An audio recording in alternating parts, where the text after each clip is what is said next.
המעמד הזה לא טבעי לי, אז תהיו סבלניים. בוקר טוב לכולם, אם אפשר להגיד בוקר טוב בימים כאלה. אני רוצה בראשית דבריי לשלוח חיבוק למשפחות השכולות. בתור אחד שמכיר את האובדן מקרוב, אני יודע שאין מילים שינחמו את הלב. חשוב לי שתדעו שהבנים והבנות שלכם הם הגיבורים שלי עד סוף ימיי. בשלושת החודשים האחרונים פגשתי אותם בגזרות השונות. צחקנו יחד, יצאנו מבצעים ביחד, ברגעים מסוימים הרשינו לעצמנו גם לבכות ביחד.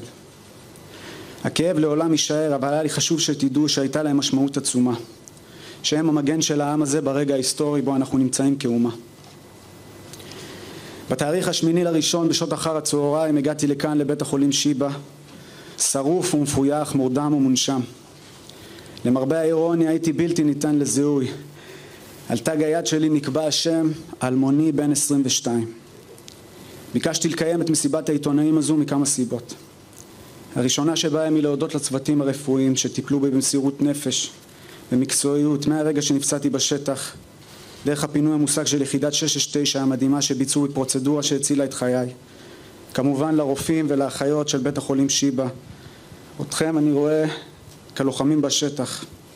מסירות הנפש שלכם, דאגה לכל פצוע כאילו בן משפחה, אין בפי מילים להודות לכם.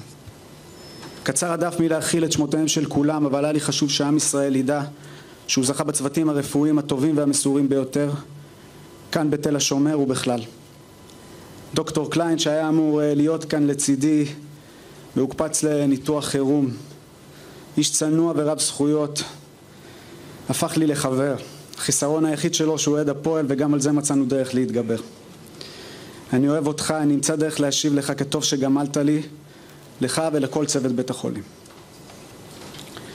סיבה נוספת שבגללה אני כאן היא ההבנה העמוקה של פצועי המלחמה. בימים האחרונים אני פוגש אותם בבדיקות ובמחלקות השונות, חלקם כאן בבית החולים מ7/10. אם יש דבר טוב שקרה בעקבות הפציעה שלי, היכולת שלי להיות שליח, להביא למודעות את הקושי והאתגרים שניצבים בפני הפצועים. כמותם גם אני זקוק לתהליך שיקום ארוך. לאנשים מסוגנו שרגילים להיות עצמאים, שרגילים להיות חזקים, הדבר הזה לכשעצמו הוא אתגר. להבין שאתה פצוע, שאתה חולה, להקל דברים, להקל שיש דברים שיקח חודשים לחדש, ולקבל שיש דברים שכנראה לא ישובו להיות כבעבר. מכם הציבור אני מבקש היום, כפי שתמכתם בי והייתם למעני, היו למענם, גם בשחרור מבית החולים. תנו להם את המקום להשמיע את כאבם, תחבקו ותתמכו.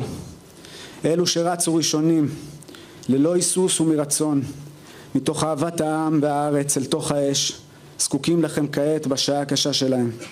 תזכירו אותם, תדאגו שתהיה להם רשת ביטחון ליפול עליה במקרה הצורך. הפציעות שלהם אינן רק פיזיות אלא גם נפשיות. במהלך הקרבות איבדנו אחים לנשק, נחשפנו במשך 3 חודשים לרוע טהור מצד אויבינו. יש דברים שלוקח לנפש זמן לאבד ולהכיל. יש לי את האפשרות לעמוד על הבמה, לדבר בשמם של כל אלה שחוו את המלחמה הזאת, ולבקש מכל הגורמים המקצועיים והאזרחיים, בבקשה שימו לב אליהם, תהיו טובים ופתוחים, קבלו אותם בלב נקי ובהבנה. המבצע בו נפצעתי היה מבצע חשוב וערכי. אינני יודע מה כבר התפרסם בכלי התקשורת, אז יהיה זהיר בדבריי.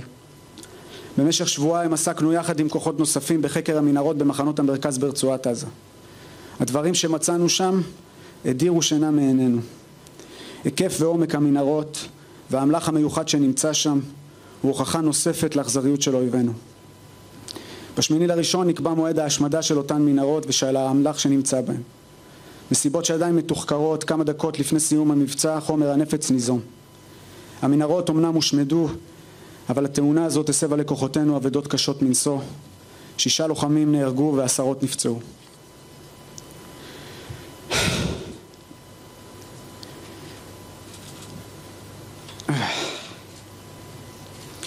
שניים מתוך ההרוגים היו לוחמים וחברים בצוות שלי.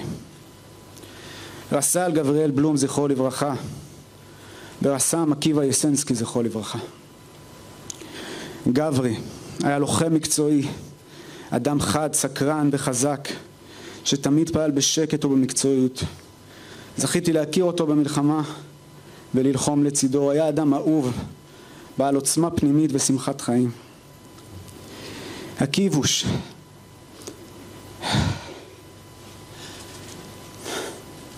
עקיבא ואני מכירים מגיל 19. התקבלנו יחד לצוות הסיור. הוכשרנו יחד.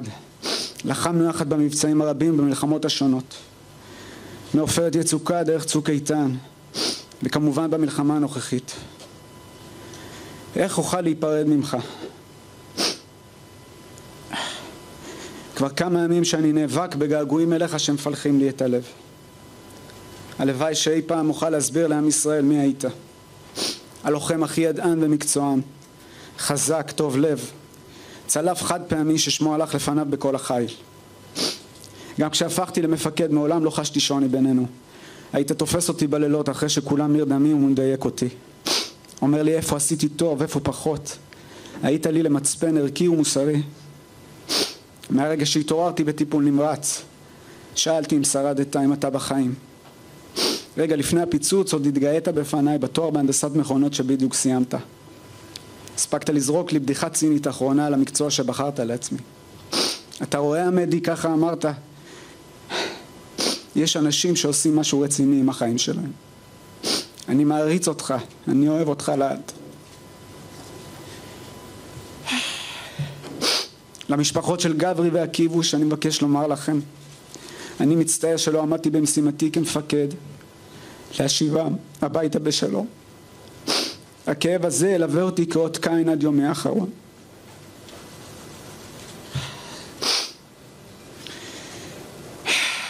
תודה.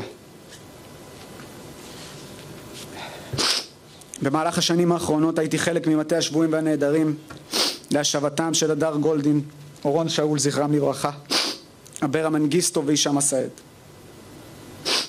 במשך שנים במפגשים עם הגורמים המוסמכים, עם חברי הקבינט והכנסת, חזרנו ואמרנו חבריי ואני, שבעיית השבויים היא כרגע בעיה של כמה משפחות בודדות. אבל אם מדינת ישראל לא תסכים ולא תפתח אסטרטגיה כמדינה לנושא הזה, יבוא יום וזה יהפוך לאתגר של רבים. כואב לי לגלות שצדקנו. יום יבוא ואני עוד אדבר על הכל. המסר החשוב ביותר שאני רוצה שיצא מכאן הוא שאסור לנו להפקיר את החטופים פעם נוספת. בזמן האשפוז ביקרה אותי בבית החולים אגם גולדשטיין אלמוג, שנחטפה בשבה במהלך המלחמה. חוסר האמון שיש לה במערכת המדינית והצבאית גרמו לי למחשבות רבות. מדינת ישראל קמה בראש ובראשונה כדי שכל יהודי בעולם ידע שיש מקום אחד על הגלובוס שהוא מבצר לבני עמנו. בו לא רוצחים יהודים, בו לא אונסים את בנותינו, בו בני עמנו לא חסרי אונים. כדי לשוב ולבנות את האמון הזה עלינו להשיבם הביתה, את כולם. זוהי חובתנו המוסרית.